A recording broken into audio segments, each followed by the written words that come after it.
Oke, jadi hari ini jujur gue sedikit sakit kayaknya, kayak lemes banget cuy, sumpah. Tadi banyak ngerjain tugas, tapi gue akan menceritakan satu fakta unik sebisa gue dan seingat gue ya. Dan ini berkaitan dan sangat dekat dengan kita, yaitu apa ya, yang akan kita bahas hari ini adalah ini otak kita.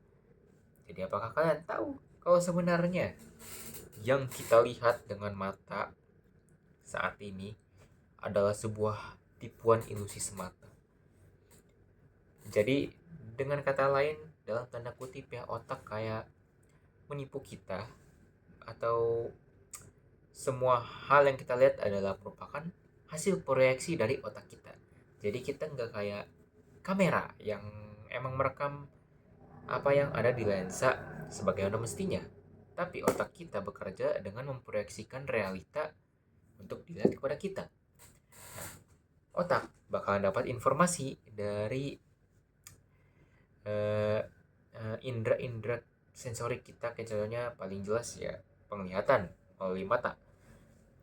Nah, tetapi karena karena otak kita tuh nggak bisa langsung nyerap dan nampilin informasi detik itu juga, maksudnya kayak misal kita ngeliat dan otak itu nggak bisa langsung nampilin seketika itu juga, karena ada proses di dalamnya. Jadi otak ngakalinnya tuh dengan cara memprediksi.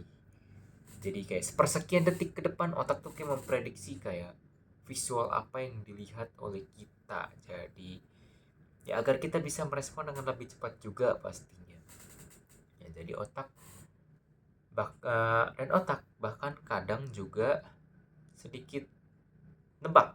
Maksudnya nebak kayak otak tuh kadang bisa nebak suatu warna yang kita lihat misalkan kurang jelas gitu, tapi otak bakalan nebak sesuai dengan pencahayaan yang diterima oleh mata kita. Jadi mungkin kadang kita salah lihat warna, tapi pas kita lihat lebih jelas lagi mungkin ya kita baru sadar, oh ternyata warnanya merah, padahal kirain tadi merah muda. I don't know, mungkin seperti itu ya.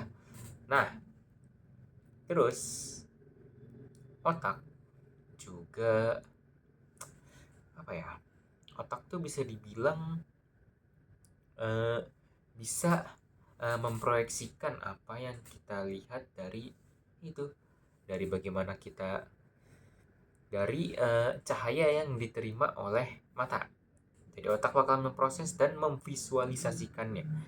Jadi ya semua yang kita lihat itu adalah hasil visualisasi dari otak kita ya. Dan karena itu juga ada beberapa kejadian langka, kayak contohnya orang yang buta warna atau orang yang nggak bisa melihat mungkin. Jadi itu ya mungkin itu udah masalah sama matanya ya. Tapi ya otak memproyeksikan sebagaimana mata kita menerima cahaya dan bagaimana mata kita bekerja ya. Jadi tugas otak bakalan memproyeksikannya dengan cara visual ke kita. Jadi dengan kata lain, dunia yang kita lihat ini palsu bisa kita bilang, karena ya ini hasil rekayasa dari otak kita coy. Tapi tenang aja, karena hasil rekayasa dari otak, hasil visualisasi dari otak kita sebenarnya adalah yang terbaik buat kita cuy. Jadi aman aja, karena emang begitulah fungsinya dan memang itu yang terjadi. Oke, mungkin segitu dulu, kurang lebihnya mohon maaf. Dan kalau ada salah tolong dikasih tahu ya, karena jujur gue nggak sepaham itu, nggak paham banget. Jadi kalau ada salah tolong dikoreksi. Dan yo, ini gue agak lemes ya, masih kayaknya mulai sakit. Jadi ya kurang lebihnya mohon maaf. Terima kasih udah nonton. Kalau ada, sekian, bye bye.